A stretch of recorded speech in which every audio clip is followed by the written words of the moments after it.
فأنا ناصح لإخواني بالصدع بالحق تبيض وجوههم. السكوت في مسألة الحزبية يضرها، فاصدع بما تؤمر وأعرض عن المشركين. سلامي على دماج ورجالها والشيخ يحيى ودار العلم يا سعد بانيها. Bismillahirrahmanirrahim. Alhamdulillah wassalatu wassalamu ala Rasulillah wa ala alihi wa ashabihi wa mawalah, amma ba'd.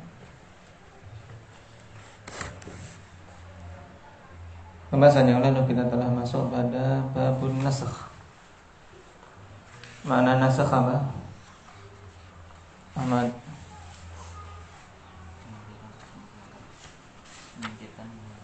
Menghilangkan atau menghapus. Taib. Secara istilah apa Zaid? Mengangkat hukum syar'i yang telah tetap berdasarkan khitab yang terdahulu dengan khitab yang datang belakangan. Taib. Nah. Hafal ta'rif Arabnya?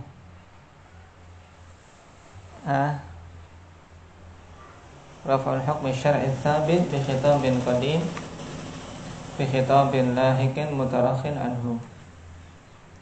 Taib. Dan kemarin telah kita ambil beberapa contoh dari hukum yang mansukh dengan dalil yang datang setelahnya. Di antaranya apa?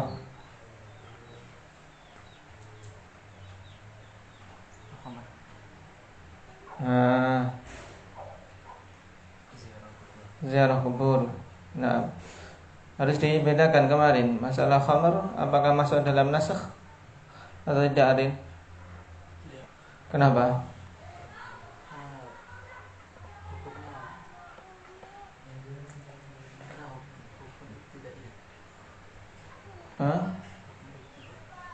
Gimana hukum ibtidaiyah itu?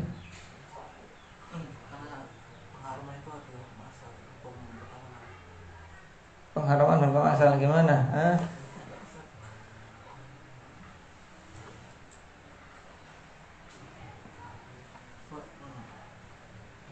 Nah, Pak Zaid. Karena pada saat itu khamar itu diminum bukan karena ada ketetapan hukum tentang hukum asalnya. Nah, dikarenakan halalnya khamar, sebelum pengharaman itu adalah halal yang dibangun di atas bara'atul asliyah. Tidak ada khitab qadim yang menunjukkan khamar halal demikian atau isyrabul khamar dan seterusnya. Tapi halalnya khamar berdasarkan bara'atul asliyah. Maka tatkala datang pengharaman, maka pengharaman itu adalah apa? Hukum awal yang ditetapkan dalam syariat. Jadi harus hukum yang datang setelahnya, ikhwani fillah, itu adalah hukum yang menghapus hukum setelahnya yang sabit berdasarkan khitab qadim. Adapun kalau berdasarkan bara'atul asliyah maka tidak dikatakan nasikh wal mansukh. Ini hendaknya dipahami dengan baik. Kita lanjutkan. Qauluhu raf'ul khitabil lahiqi thubuta hukmin bil khitabis sabiqi ay al hukmul lahiq yarfa'ul hukma tsabita bil khitabis sabiq. Ini jelas bahwasanya hukum yang datang belakangan itu mengangkat hukum yang tetap berdasarkan khitab sebelumnya. Qauluhu raf'an ala wajhin ata laulahu lakana dzalika tsabitan kamahu. Nah, yaitu pengangkatan yang seandainya bukan karena dalil yang datang belakangan tersebut, maka hukum tersebut akan tetap sabit, tetap ada. Makanya Syekh mengatakan yakunu raf'ul hukmi sabiqi bil kulliyah wa laysa fi halin duna hal. Falaula hadha an-nassani lakana al-amru 'ala an-nassil awwal. Nah, jadi, yang dimaksud di sini adalah mengangkat hukum yang telah lewat secara keseluruhan. bukan pada satu kondisi yang itu pengangkatan hanya pada satu kondisi saja, tidak pada kondisi yang lain. Ya walaysa fi halin duna hal, yaitu pengangkatan tersebut bukan pengangkatan hukum pada satu kondisi kemudian di kondisi yang lain tidak terangkat hukumnya, tapi yang dimaksud dengan nasakh di sini mengangkat hukum yang telah lewat secara keseluruhan. Yang seandainya tidak ada nas yang kedua ini, maka tentunya perkaranya berada di atas nas yang pertama. Laula anna Nabiy sallallahu alaihi wasallam amarna bi ziyaratil qubur lakunna 'ala al-halil awal wa huwa an-nahi. Pada hadis Buraidah tadi. Kalau bukan karena perintah Nabi sallallahu alaihi wasallam untuk menziarahi kubur, maka tentunya kita berada di atas kondisi yang awal, yaitu apa? Terlarangnya ziarah kubur, sebagaimana awal hadis kuntu nahaitukum an ziyaratil kubur. Walaula anna Nabiy sallallahu alaihi wasallam abaha lana al-iddikhar min lahumil adahi bi qawlihi kuntu nahaitukum 'an iddikhadil adahi fawqa thalath faqulu waddakhiru wa tasaddaqu lakana al-amru baqiyan 'ala an-nahyil awwal. Kalau bukan karena Nabi sallallahu alaihi wasallam membolehkan kita untuk menyimpan daging-daging daging-daging udhiyah. Dengan perkataannya, dulu kami melarang kalian dari menyimpan daging-daging udhiyah lebih dari 3 hari. Maka makanlah dan simpanlah serta sedekahkanlah. Maka kalau bukan karena ada hadis ini, tentunya kita tetap berada di atas perkara yang pertama, yaitu apa? Larangan menyimpan daging kurban lebih dari 3 hari. Wa haditsu salli qa'iman fa illam tastati' fa qa'idan. Hal yansahu qaulullah ta'ala wa qumu lillahi qanitin. Sekarang iskal. Naam, untuk kita bisa membedakan apakah hadis shalli qa'iman, salatlah berdiri, fa illam tastati' fa qa'idan, jika tidak mampu maka duduklah. Nah, perintah untuk duduk jika tidak mampu ini apakah menghapus perintah wa qumu lillahi qanitin? Wa hadithul musii fi salatihi idza qumta ila salati fastaqbilil qiblata wa kabbir. Hal yunsakhul qiyam. Demikian pula apakah hadis tadi perintah untuk salat dalam keadaan duduk jika tidak mampu itu juga menghapus hadis musii fi salati? Wal jawab la yunsakhul qiyam. Yang berdiri tidak dihapus. Kenapa? Li'annal awamira asy-syar'iyyata bil qiyami ma zalat tsabitatan kama hi. Jadi perintah untuk berdiri masih tetap. Innama khussa bihalatin muayyanah. Hanyalah dikhususkan pada kondisi tertentu, yaitu fa illam tastati' fa qa'idan. Hatta ma wujudi hadzal nassi ma zilna 'ala al-hukm al-awwal wa huwa al-qiyam. Walaupun dengan tetap adanya nas ini, perintah untuk duduk jika tidak mampu. Fa illam tastati' fa qa'idan. Jika tidak mampu maka sholat duduk. Tapi ada nas ini tetap hukum yang awal tetap apa? Tetap berlaku. Maka ini bukan nas. Wa mimma ubiha fi syar'i thumma hurrima al-mut'atu. Di antara perkara yang diperbolehkan awalnya dulu di dalam syariat kemudian diharamkan, yaitu al-mut'ah. Nikah mut'ah. Ba'da fathi Makkah, setelah pembukaan kota Makkah, fi amil Autas, fi ghazwati Hunain.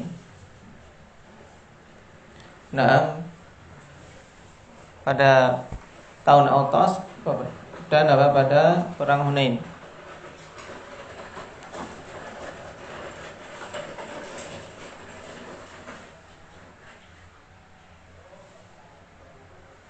Di sini butuh dikomah, Pak. Ba'da fathi Makkah fi ami Autas. Dikomah, dipisahkan. Kemudian fi ghazwati Hunain ubihatil mut'ah 3 ayyam. Pada peperangan Hunain diperbolehkan mut'ah selama 3 hari. Tsumma naha anha Nabi sallallahu alaihi wasallam wa hurimat ila yaumil qiyamah. Kemudian Nabi sallallahu alaihi wasallam melarang mut'ah dan diharamkan sampai hari kiamat. Fadalla ala anna hadzal hukma mansukhun. Maka ini menunjukkan bahwasanya hukum mut'ah tersebut, yaitu bolehnya mut'ah tersebut adalah mansukh. Wa ba'du syurah yaqulun idza kana an-nasul awwal laysa mustamiran ka'an yakuna mukhassisan bi sifatin aw bi syartin yarfa'ul hukma fi waqtin muayyan faqalu hadza laysa min an-nasakh bi annahu sayati waqtun wa yartafi'u bi nafsihi. Nah, ini juga dipahami. Sebagian syurah mengatakan apabila nas yang pertama tidak terus-menerus adanya, seperti apa? Dia terkhususkan dengan suatu sifat atau dengan suatu syarat yang akan mengangkat hukumnya pada waktu tertentu. Jadi, ya seperti ini mereka mengatakan ini bukan nasakh. Kenapa? Karena akan datang waktu di mana hukum tersebut terangkat dengan sendirinya. Hukum tersebut terangkat dengan sendirinya. Jadi contoh yang disebutkan di sini yang sahih untuk nasakh yaitu tentang ziarah kubur, kemudian tentang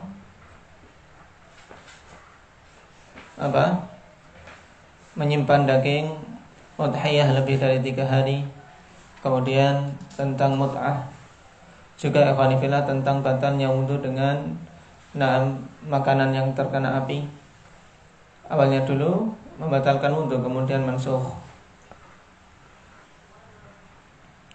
Qala rahimahullahu ta'ala idza tarakha anhu fi zamani ma ba'dahu min al-khitab ats-tsani ay idza tarakha 'an al-khitab al-awwal al-khitab ats-tsani fi zaman. Maksudnya apabila khitab tsani ini ada datangnya setelah khitab yang pertama dengan dengan tarakhi, yaitu ada jeda. Khitab yang pertama dulu beramal beberapa waktu, diamalkan dengan dalil yang pertama itu, kemudian datang nas yang kedua yang menghapus. Ini maksud dari tarakhi. Hadza wa liya'lam anna salafa rahmatullahi alaihim kanu yutrikuna an-nasakh ala raf'il hukmi jumlatan kama fi istilahil usuliyyin fi hadzal mawdi' wa yutlikunahu ala ikhraji ba'dil afrad min al-umum aw ala taqyidil mutlaq fahum yastakhdimuna kalimata naskhin hatta fi at-takhsisi wat taqyid yaqulun nasakha hakadha ay khassasaha. Ini tanbih penting untuk kita memahami perkataan usuliyun dalam kalimat-kalimat mereka ya kan.